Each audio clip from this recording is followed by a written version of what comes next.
സമസ്ത മേഖലയിലും പരാജയപ്പെട്ട സർക്കാരാണ് കേരളവും കേന്ദ്രവും ഭരിക്കുന്നതെന്ന് AICC അംഗം റോയി കെ പൗലോസ് കൊക്കിയാർ പഞ്ചായത്തിലെ വെമ്പിളി വാർഡുതല മഹാത്മാ കുടുംബസംഗമം ഉദ്ഘാടനം ചെയ്ത് സംസാരിക്കുകയായിരുന്നു അദ്ദേഹം. സാധാരണക്കാരെ സഹായിക്കുവാൻ കഴിയാത്ത സർക്കാരുകൾ സ്വന്തം കുടുംബങ്ങളുടെ ക്ഷേമം ലക്ഷ്യം വെച്ച് മുന്നേറുകയാണ്. ജനാധിപത്യത്തെ കശാപ്പ് ചെയ്യുന്ന നരേന്ദ്രമോദിയുടെ ഭരണത്തട്ടിപ്പുകൾ പുറം ലോകത്തെ അറിയിച്ച രാഹുൽ ഗാന്ധിയെ പ്രതിയാക്കാനാണ് നീക്കം നടക്കുന്നതെന്നും റോയി കെ പൗലോസ് പറഞ്ഞു.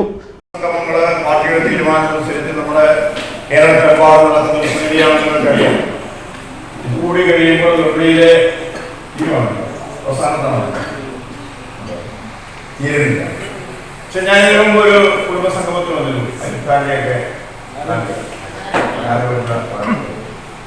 നല്ല കുടുംബസംഗമം ഇവിടെ തന്നെ പങ്കാളിത്തം.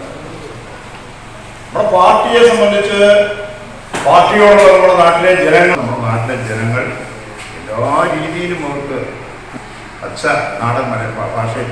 വാർഡ് പ്രസിഡന്റ് രജനി രാജൻ അധ്യക്ഷത വഹിച്ചു. DCC general secretary Cyriac Thomas മുഖ്യപ്രഭാഷണം നടത്തി. Congress block president George Joseph Oommen Chandy memorial വിദ്യാഭ്യാസ മെറിറ്റ് അവാർഡ് വിതരണവും മുതിർന്ന കോൺഗ്രസ് പ്രവർത്തകരെ മണ്ഡലം പ്രസിഡന്റ് സണ്ണി ആന്റണിയും ആദരിച്ചു.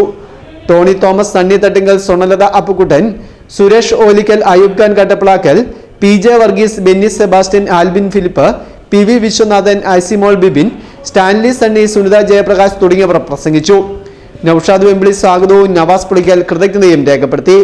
രതീഷ് ഇടുണ്ണിൽ, ബിബിൻ മാത്തൻ, PK രവീന്ദ്രൻ, ജോയ് മർത്തിൽ, PP ഇസ്മായിൽ, അമ്പിളി പ്രസാദ്, സീനത്ത് നൌഷാദ്, ലിസിയമ്മ ദാനിയൽ, പൊന്നമ്മ ബേബി തുടങ്ങിയവർ നേതൃത്വം നൽകി. Festoon news, Mundakayam.